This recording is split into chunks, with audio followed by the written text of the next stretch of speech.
Line में ज़रा सा, चूँकि मैम का फोकस चूँकि महिलाओं की शिक्षा पे बहुत ज़्यादा है, उसकी मिसाल इन्होंने सिर्फ बातें नहीं की हैं बल्कि अमली तौर पे आपने वहाँ किया है। हमें से बहुत लोग जानते होंगे, क्योंकि हज़ारों लड़कियों की, ख़ास करके उन लड़कियों को जिनके माता पिता नहीं हैं, उनको आप फ्री में तालीम दे रही हैं।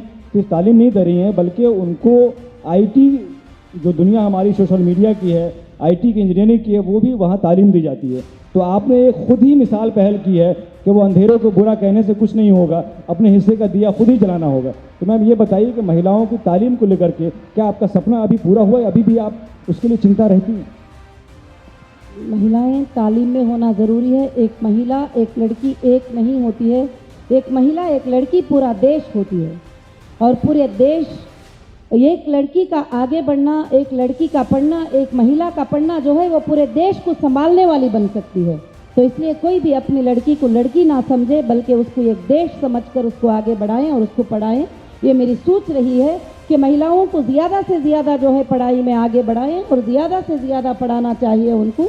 इसीलिए मैंने इंजीनियरिंग कॉलेज और मेडिकल कॉलेजेस और बहुत सारे स्कूल्स को ओपन किया, और महिलाओं के लिए, गर्ल्स के लिए नहीं बल्कि सारी दुनिया में तालीम का होना बहुत ही ज़्यादा ज़रूरी है। इवन जो महिलाएं बड़ी उम्र के हैं उनको भी हम लोग जो है एजुकेशनल में लेके जाना और छोटे छोटे पढ़ाई उनको पढ़ाना, जो बिल्कुल से बिल्कुल अनपढ़ हैं, उनके लिए भी बहुत सारे करोड़ों महिलाओं के लिए कोशिश की है।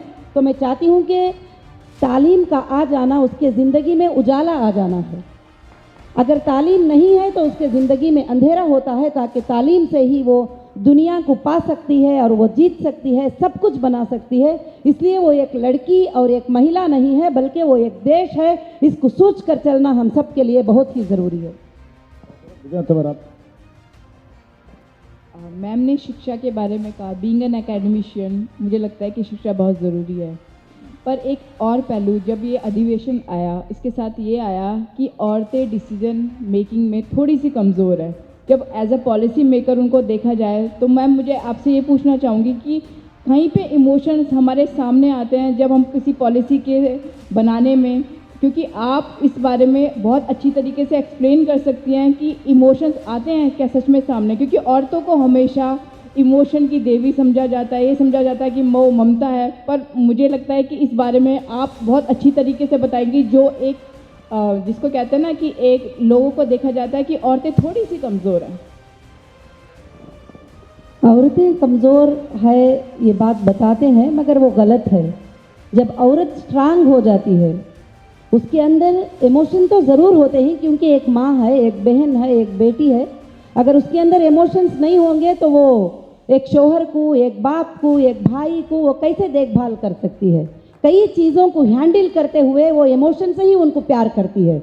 एक माँ बनकर, एक बीवी बनकर, एक बेटी बनकर, एक बहन बनकर वो प्यार करती है, क्योंकि उसके अंदर इमोशंस होना ज़रूरी है, जब ही वो जाकर सारे घर को हैंडल करती है।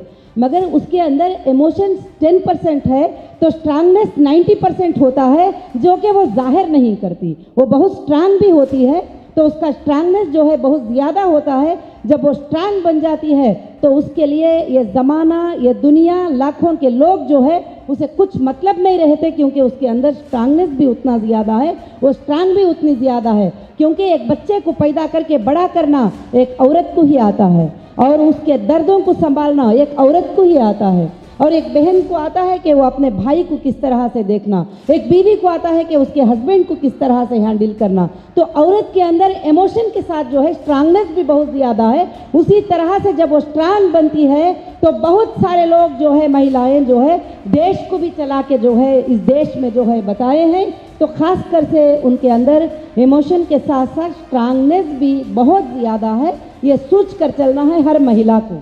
जब उसको बाहर निकाल कर बताते हैं ना, तो उसके अंदर का जो स्ट्रांगनेस है जब वो बाहर आएगा।